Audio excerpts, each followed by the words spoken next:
अस्सलाम वालेकुम students. Professor Aamir Afzal prose के राइटर फ्रांसिस बेकन के एसेस के साथ आपके सामने। The essay which we are going to study today is of studies is one of his academic and what you call literary as well as philosophical essays. ये बड़ा ही important ऐसे है।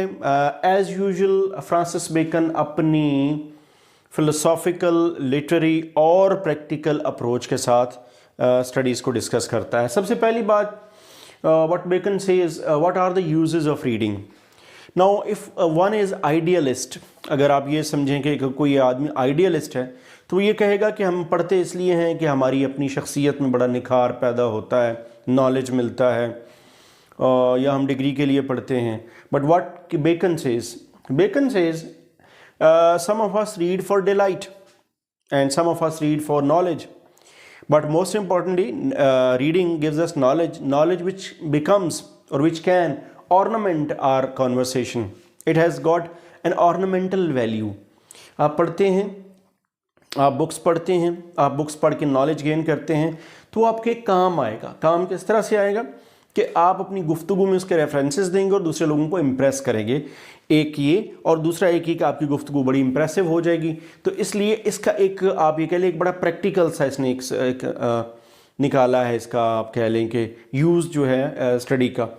He doesn't get emotional या idealist. वो ये नहीं कह रहा है कि पढ़ने से आपको नॉलेज मिलेगा and one becomes knowledgeable and one learns how to become closer to God, या नॉलेज लेके तो इंसान की सोसाइटी में या आप कह लें कि वर्ल्ड में उसकी एक स्टेटस अपग्रेड होता है। ये नहीं, वो कहते हैं कि इससे आपकी शख्सियत और आपकी गुफ्तगू ऑर्नामेंटल हो जाती है, आपकी गुफ्तगू खूबसूरत हो जाती, दूसरों को इम्प्रेस करते हैं, इम्प्रेस करके दुनिया में मकाम हासिल करते हैं, आप ग्रेट प्लेस तक चले जाते हैं। वेरी फर्स्ट थिंग, हमने कभी नहीं सुना, ना आप सुनेंगे कभी कि जी पढ़ाई का कोई नुकसान भी होता है। But he says there are abuses of studies के अब्यूजेस भी हैं जी। अब्यूजेस क्या है? नंबर वन का, आप बहुत ज़्यादा पढ़ेंगे तो you get laziness is one of the abuses. ये भी उन्होंने बताया कि अगर आप ज़्यादा पढ़ेंगे यानी बहुत ज़्यादा पढ़ाई को भी वो बहुत ज़्यादा हार्मफुल समझते हैं। So that's why he gives us a clue about abuses of studies, that is laziness. फिर वो कहते हैं जी कि ये सिर्फ स्टडीज़, इसीलिए वो कहते हैं ज़्यादा स्टडीज़ जो हैं वन बिकम्स लेजी। सिर्फ जो नॉलेज है या सिर्फ स्टडी जो है वो आपको लेजी बना देगी। The practical experience also gives a lot of boost to your life. First you read something, you read books, you get knowledge. आपके अपने अंदर कुछ नेचुरल टैलेंट भी होता है। नेचुरल टैलेंट जो है वो कुछ क्रिएट भी करवाता है, पर जो पढ़ते हैं वो तो किसी का लिखा हुआ पढ़ते हैं। वो आपने कहीं से आप कह लें कि बुक में किसी और की ओपिनियन पढ़ते हैं, but you have got your own natural talent. आपका नेचुरल टैलेंट, आपकी क्रिएटिविटी, पढ़ने के बाद आपके जहन में बहुत सारे ख्यालात आते हैं। प्लस जब आप अपनी लाइफ में अपना वक्त गुजारते हैं in society, while interacting others, while travelling, ये खुद बड़ा बहुत ज़्यादा ट्रैवलिंग उन्होंने की थी, ट्रैवलिंग से आपको बहुत ज़्यादा नॉलेज मिलता है। तो वो कहते हैं कि जो आपका प्रैक्टिकल एक्सपीरियंस है वो और स्टडीज़ मिल के आपकी शख्सियत को बनाते हैं, आपकी पर्सनैलिटी का मेकअप जो है इन दो चीज़ों से मिल के बनता है। What should be the right attitude towards reading. वो कहते हैं जी कि रीडिंग में भी अब ये ना करें कि हर चीज़ जो आपको मिल रही है वो पढ़ें और हर चीज़ बहुत थॉरोली पढ़ने के काबिल होती है। देयर आर, उन्होंने बड़ी इंटरेस्टिंगली 3 टाइप्स ऑफ बुक्स की बात की है। First is that book, some books are to be tasted only. कुछ बुक्स ऐसी हैं आपने बस देखा, थोड़ा सा पढ़ा और बस रख दी। You have tasted a book only, आपने बस आइडिया ले लिया कि अच्छा जी इसमें ये हो सकता है। Some books are to be swallowed, बस पढ़ा और बस स्वेलोड निगल ली, थोड़ा सा पढ़ा और बस पढ़ के रख दी, या हो सकता है तो सारी पढ़ ली और पढ़ के रख दी। But some books, third category, some books are to be chewed and digested, चबा चबा के हजम करनी पड़ती। मीन्स तीसरी कैटेगरी बुक्स की वो है जो सारी पढ़नी है, बार बार पढ़नी है, चबाना है, थिंक करना है, सोचना है, सोच के उसको डाइजेस्ट करना है, बॉडी का पार्ट बनाना है, अपनी सोच का हिस्सा बनाना है और उस पर फिर अमल भी करना है, आपकी ज़िंदगी में वो काम आती हैं।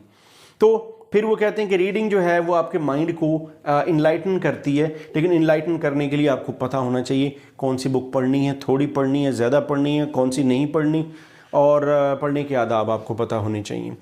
देर are certain modes of study and their uses. मसलन वो कहते हैं कि रीडिंग जो है, मसलन रीडिंग या आप स्पीकिंग कह लें, जैसे हम लैंग्वेज स्किल्स की बात करते हैं, रीडिंग की जो इफ़ेक्ट है वो ये है कि रीडिंग आप में एक अंडरस्टैंडिंग पैदा करती है, आपके अंदर विजन पैदा करती है, आपको नॉलेज देती है, आपके अंदर एक एनालिसिस की पावर पैदा करती है, आपके अंदर प्रैग्मेटिक अप्रोच पैदा करती है।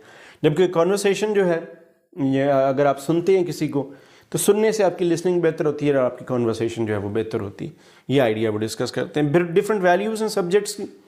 फिर उन्होंने कहा जी कि डिफरेंट सब्जेक्ट्स की, हर सब्जेक्ट की अपनी एक वैल्यू है, हर सब्जेक्ट की अपनी तासीर है, हर सब्जेक्ट का अपना इफेक्ट है पर्सनैलिटी पर। लाइक हिस्ट्री आपको पास्ट के बारे में जानने का मौका देती है और ये आपको पास्ट या रिकॉर्ड करने में मदद देती है, आपकी मेमोरी को शार्पन करती है। चीज़ें रिकॉर्ड करना आपको आ जाता है और आपकी मेमोरी शार्प हो जाती है। Mathematics makes you precise and accurate, हिसाब किताब, mathematics. Poetry makes you imaginative and natural philosophy it sharpens your analysis, power of analysis. तो हर सब्जेक्ट की अपनी एक आप कह लें इफ़ेक्ट है और एट द एंड वो कहते हैं कि जो स्टडीज़ हैं इसका एक बाकायदा, इसका भी क्यूरेटिव पावर है। जैसे आप कह लें कि इसका एक हीलिंग इफ़ेक्ट है। Studies do have a healing effect. Healing effect क्या होता है? हीलिंग इफ़ेक्ट ये होता है कि आप कोई एक चीज़, एक दवाई जैसे लेते हैं, उससे आपको आराम आता है, आपको रिलीफ फील होता है। तो जैसे वो कहते हैं बॉलिंग जो है ये किडनीज़ के लिए ठीक है, शूटिंग जो है ये लंग्स के लिए, वॉकिंग जो है ये डाइजेशन के लिए। तो इसी तरह जो स्टडीज़ हैं इनका भी एक हीलिंग इफ़ेक्ट है, इसका भी एक क्यूरेटिव इफ़ेक्ट है। ये आपको एक सेटिस्फेक्शन देती है।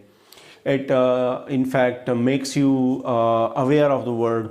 आपको एक सेटिस्फेक्शन देती है, आपको आपकी गुफ्तगू को ऑर्नामेंटल बनाती है और आपकी जो ओवरऑल पर्सनैलिटी उसको बेहतर, आपका जो स्टेटस है उसको अपग्रेड करती है।